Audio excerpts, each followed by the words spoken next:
And now, race fans, please welcome back your Grand Marshal, Larry Mondry, as he delivers the most famous words in motorsports. Gentlemen, start your engines!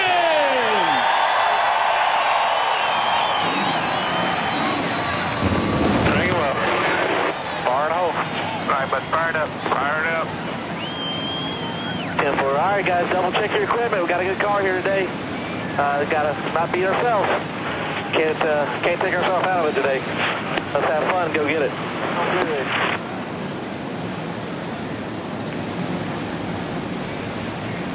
Glad to have you with us. 10 former Phoenix winners, 7 former Cup champions.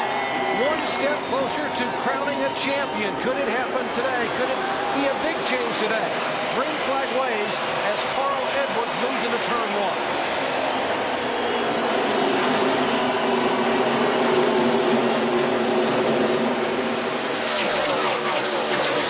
Jeff Gordon started third, Swart in the third spot. On his mind, right off the bat, one thing, he's got to get up there. Absolutely, he's got to get up there and get the 5 points, get a bonus out of something here. He's going to try to get a crown on Martin Truex Jr. as quick as he can, and also Carl Edwards. He's got to run this thing like it's a qualifying lap right now, Andy. Get some points, that's what's got to be on his mind. Yeah, he can't just start this race like a normal race. He's got to push hard. He's got to push really hard until he can try to get those 5 points. 99 on pit road, Mike. And big problems for the 99 and Carl Edwards. He just came over the radio moments ago and said, quote, "We're blowing up. We can't go another 2 laps. They're coming down pit road now. Looks like they're going behind the wall, Doc." Wow, Carl Edwards, who sat on the pole for the first time this year, led the first 87 laps and looked to be challenging to retake the lead. Jason. 3, 2, 1. Stop on the sign. Well, that's a heartbreaker right there. This early in the race and have an engine problem. I check for plug wires popping off. They're just going to try to find something they can fix quick, hopefully, and it'll be something they can get out there and get going again, but it doesn't look good. All trouble on the backstretch. You got one car striking is the 8 car. Oh, Stay low there, try to stay low. Boy, big damage on the right front right there. That splitters broke off underneath there. Right front fender beat in it. Yeah, he's got some damage with the suspension. The right front wheel's aiming the wrong way. He's hit that wall, that inside wall, pretty hard, looks like. A lot of times you can tell if these guys can fix it. They can't fix this one to get it competitive again this quick. Show you what happened to Earnhardt Jr. now coming up off the corner. There he is getting sideways. Yeah, he just flat got loose on exit of turn 2. And let's take a look at this, see where he ends up here. Right front, no damage on the right front quite yet, guys. Nothing happening yet. Oh, the inside wall. Oh, big hit. Right rear quarter panel, right front. And that's pretty well ruined his day for the rest of the day. Just can't fix a car that's damaged that bad to get it back in competition. This year probably can't end soon enough for Dale Earnhardt Jr. It has been a 60-race winless streak. It'll be 61 as of today. One chance at Homestead next week for him to be able to continue that string of wins. Well, you asked who was going to get there first. Jimmy Johnson trying to run down and pass Jeff Gordon. Remember, neither one of these guys have led a lap today as they battle now for second position. Right now, there's a difference between when Jeff Gordon pitted and when Jimmy Johnson pitted. Jimmy just got fresher tires at the moment and running faster lap speeds. Dave, no drive up off and loose in turns 1 and 2 for the 24 as these two teammates battle. And people wonder, do they still share the information? They get asked that a lot. I talked to crew chief Steve Letarte this morning, and he said, the crew chief of the 24, he said, you know what? I want to know what everyone else is doing. So that information that's downloaded by engineers at the end of every practice and the instant messages that are sent back and forth during the race, I want to see it all because I want to know where everyone else stands too. Alan. While we keep watching this great race for second place between the two championship contenders, I just want to spin the race forward a little bit and clue you in on a little strategy down here. Everyone on pit road is watching how well Matt Kenseth is running on these older tires, and they're starting to zero in on around lap 220 to lap 230 as Johnson finishes the pass. If you get a caution somewhere in that window, you're going to see these guys come down pit road, put on 4 tires, stuff the gas tank as full of fuel as they can, and that's going to be the last time you're going to see them on pit road during the race because the older tires are holding up so well. The guys want track position, older everything. So watch that lap ticker, and remember, we get to lap 230, 225 or so. It might be the last pit stop of this race. Jimmy Johnson is the leader. Johnson's last pit stop lap 140. How far can they go? Well, he's going to take it all the way if he's smart, because the way he can really wrap this thing up is to have a caution come out and keep Jeff Gordon down a lap. So we'll take a quick break and come back and see if our leaders. Whoa, hold on. NASCAR looking for debris on the racetrack, and we are told they've seen something fly off a car. They want to make sure it's not in the groove. Jeff Gordon's praying it's not in the groove. Yeah, Jeff Gordon's saying what debris, and I don't see anything anywhere. And now the spotters are saying that they don't see anything on the racetrack. Boy, if there had been debris in that was going to be big, boy. And there was a lot of nervous people now. If he doesn't have enough to worry about, he's got Greg Biffle just chewing on his left rear corner right here. Yeah, Biffle's been all over the back of Jeff Gordon right now, just wearing him out, making him loose, making him drive for it, that's for sure. Remember, these are the guys that have been on pit road and made their pit stop. Sam Hornish.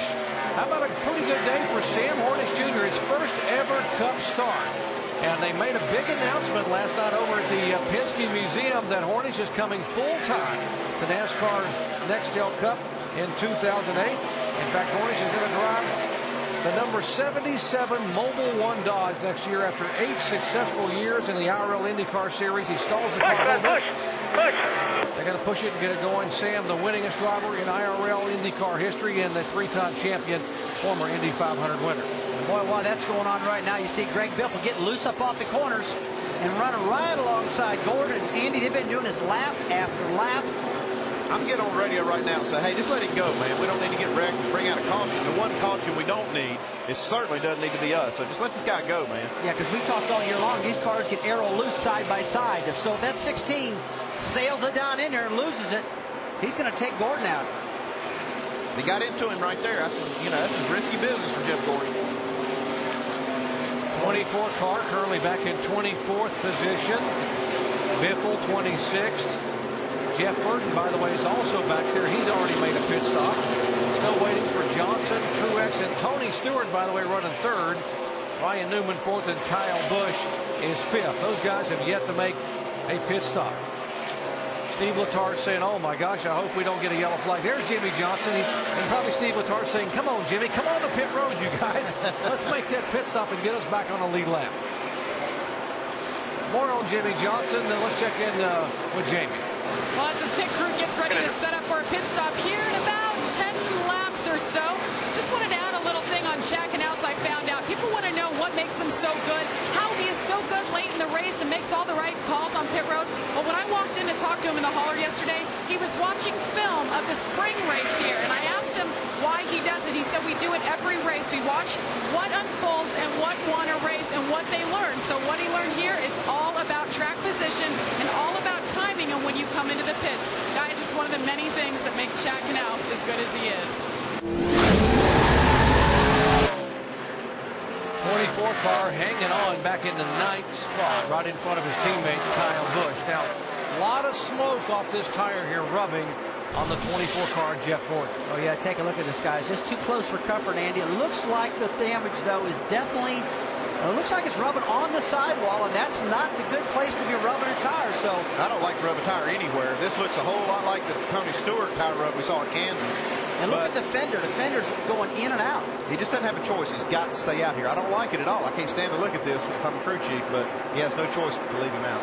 See where that Goodyear decal is on the top of the fender, just pulsating in and out as the tire rubs the inside of that fender, but not much choice. Do you hang on and try to win a championship and roll the dice, or do you possibly cut a tire and have serious damage or more? Jimmy Johnson on the attack there with the 1 car, but folks, remember, 24 cars on the lead lap. A little contact, and if Johnson spins, he's 25th in a snap. Well, he would be, Jerry, but he's been awful fast in the center of the corner right now. It looks like he's going to, he's barely clear Mark Truex, and there he goes. He's got that clean air, and here he is going for 4 in a row right now.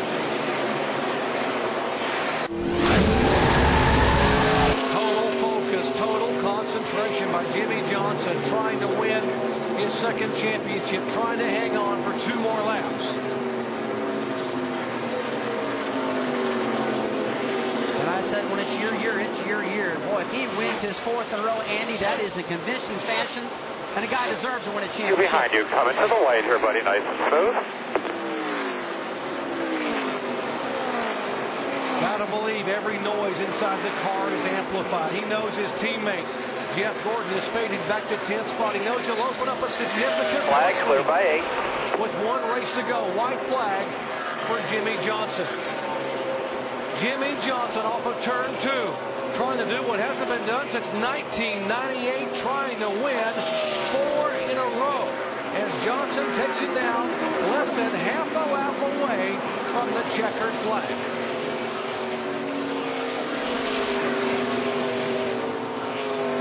Dude, you are incredible. Awesome job today. Good job. Boys, I love you, man. God, you're awesome. You give me something to race every week. Thank you. You are the man. Awesome. Awesome. Great job, Jimmy, Chad. An incredible job. Incredible pit stop today, guys. That's what did that. Pit stop, Jimmy. Awesome driver, my friend. Awesome. That was Rick Hendrick you heard chime in there, the owner who has both these cars, and what a performance, Jeff.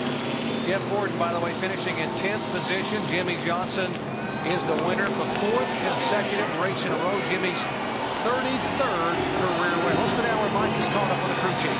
And talk about peaking at the perfect time. 4 consecutive wins for the 48 team, and now you carry a point lead of 80 points or more. We're still calculating the official points, but 80 points or more heading into the final race. How confident and how comfortable was that lead for you guys? We're not.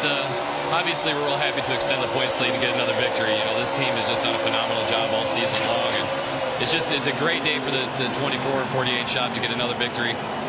10 wins in a year, that's pretty awesome, you know. But going into Homestead, you never know. You never know what's going to happen. You know, just easily we could have an issue and not finish that race. So we just got to stay focused, keep our heads down, and do what we can. And, you know, I want to say thank you to all the veterans that we've got out there today. You know, Veterans Day, it's very, very special, and you know, we really appreciate everything you guys do for us and continue doing things. By the way, Hendrick Motorsports 6 consecutive wins in a row for that organization.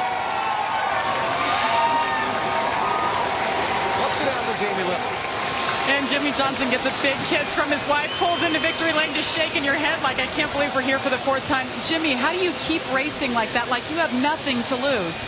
I don't have a clue. I know one thing, and I just go out and do my job and give it all that I can. And I'm lucky to be in cars that are capable to win races and having pit stops and a pit crew that can put me in that position. So I'm dumbfounded, and I don't mean to not have a ton of excitement right now, but I'm just as shocked as everyone watching and couldn't be more proud of this race team. 86 points now over Jeff Gordon going into Homestead. What's going to happen? It's kind of where we were last year. So we'll just have to go down there and be smart and just kind of see how it shakes out. But I'm just excited to do this for Rick, for Hendrick Motorsports, and all the hard work that goes into it. Lowe's and all their employee owners. We're giving everybody something to cheer about, and we're having a damn good time doing this. Jimmy, you said you were in this position last year. What did you learn in this situation last year that could help you going into Homestead this time? Homestead's going to be a stressful race weekend. Last year, it was pretty stressful. So, you know, we got 7 more days until we do it again. I'll just try to keep my mind clear, worry about the things that I can control, make sure that my guys and my team are all doing the same thing, and then just focus on next weekend. I know it's looking ahead, but you have 4 in a row. Nobody's ever won 5 in a row. Do you think about the record? Let's go. I mean, we've done 4. You got to have 4 before you have 5, right? Unless you lead every lap and beat Jimmy Johnson and win the race, we don't have a shot at it, man. I tell you, those guys are on an unbelievable roll, and whatever they've got, we're missing. You know, we know everything. I'm not hitting on it, and it's unfortunate. You know,